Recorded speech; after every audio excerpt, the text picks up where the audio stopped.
Hello అందరికీ. ఈ place ఎక్కడో చూసినట్టు గుర్తొస్తుంది కదా, అదే అండి. మొన్నటిదాకా ఇన్స్టాగ్రామ్లో అండ్ యూట్యూబ్లో చాలా ఫేమస్ అయిన రామ్నగర్ బొబ్బట్లు. మేమైతే పోలేలు అంటాము, ఇక మీకు అర్థం కావాలని బొబ్బట్లు అంటున్నాము. ఇంకా మీకైతే అర్థమైపోయింది వచ్చి మేము రామ్నగర్కి అయితే సిద్దిక్ గణేష్ చూడడానికి అయితే వచ్చాము. చాలా ఫేమస్ ఇక్కడ. ఎందుకు ఫేమస్ అనుకుంటున్నారా? ఇక్కడైతే గణేషుని అయితే ఒక ముస్లిం పర్సన్ అయితే పెడతారంట. ఆయన పెట్టి ఆయన అయితే పూజలు చేయిస్తారంట.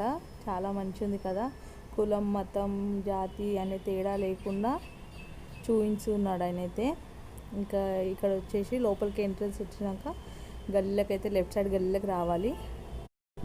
ఇంక ఇక్కడ వచ్చేస్తే చూడండి గణేషుని ఎలా ఉన్నాడో నాకు కమెంట్ చేయండి. సేమ్ బాలాపూర్ గణేష్, ఆ బాలాపూర్ గణేష్ ఈ గణేష్ ఎవ్రీ ఇయర్ సేమ్గా అయితే రెడీ అవుతారు.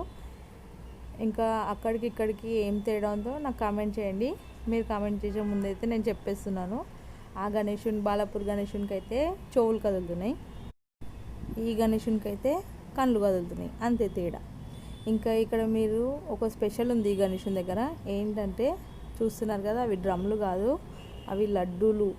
అక్షరాల 786 కిలోల లడ్డు గణేషుని దగ్గర పెట్టి 9 రోజులు పూజలు చేసి మళ్ళీ లడ్డూని వేలం పాట కూడా వేయరు, మొత్తం అందరికైతే పంచేస్తారనమాట. చాలా మంచిది కదా.